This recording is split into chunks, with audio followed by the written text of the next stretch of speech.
Sure, Jared. So how's the week been this week after the good one last week? Yeah, really enjoyable. Obviously, after a win, it's always a little bit better and a bit more of a fun week. But yeah, been working hard, really hard. We've got a game plan for Central Coast, and if we can execute it like we have over the last few weeks, then it should be 3 points for us and a good game in front of a good home crowd.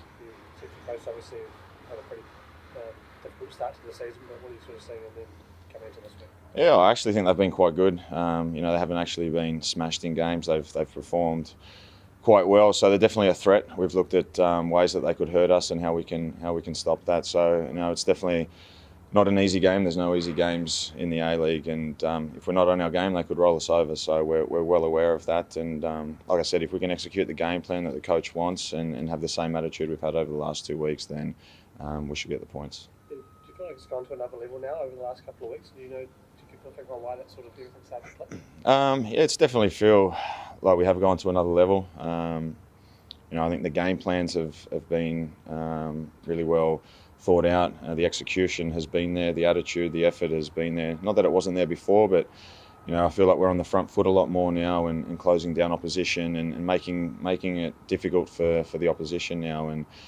yeah, we're getting more and more confident as the weeks go by. Every training session, the boys have been working extremely hard, and really good camaraderie in the team, good change room, and all those things combined add to a hopefully a successful season. There were some commentators who felt the win over Sydney was the club's best across the Tasman.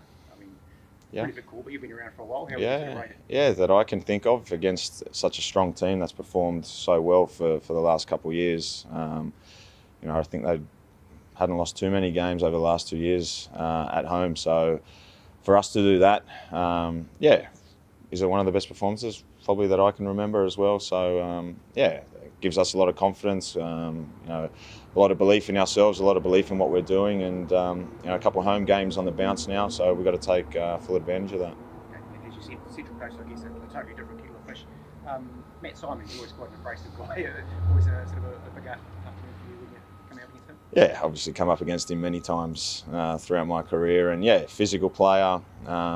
Wears his heart on his sleeve. He'll give everything to the cause, and he's one of their main focal points. We've looked at him in the videos and how we can nullify him and service to him as well. So I know what to expect up against him. It's going to be physical. It's going to be tough, but I think all over the park we'll have the quality to win this game.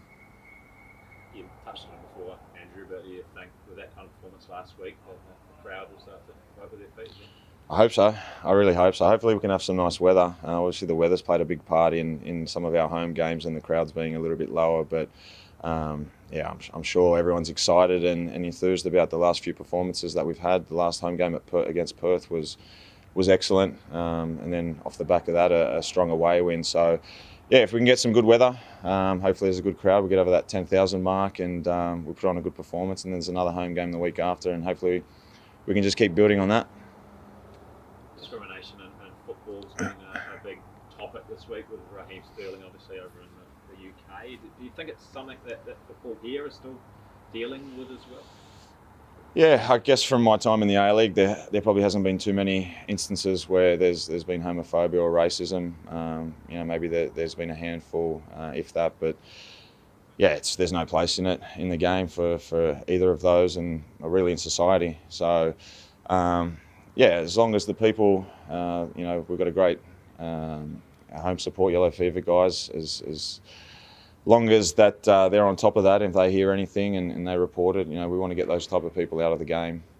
There's no place for that. So, credit to anyone who sees it, hears it, and takes action. And the more people that can do that, the better. Yeah, it must be pretty heartening to have fans like we're going to have this weekend with a Rainbow Fever campaign and trying to stamp out that homophobia and discrimination in the game. Yeah, brilliant. We've got an amazing supporter base, and to take on initiatives like this is fantastic. I'd probably say that there's not too many instances in the history of the football club where there has been racism or homophobia. So credit to the Yellow Fever guys and the people that come out and support us. But across the league, there's no place for it. The club obviously has embodied words on the logo. There's a lot of stuff around cultural things and also work with refugees in the area. Do you think the club's really sort of taking a front foot on this sort of stuff as well?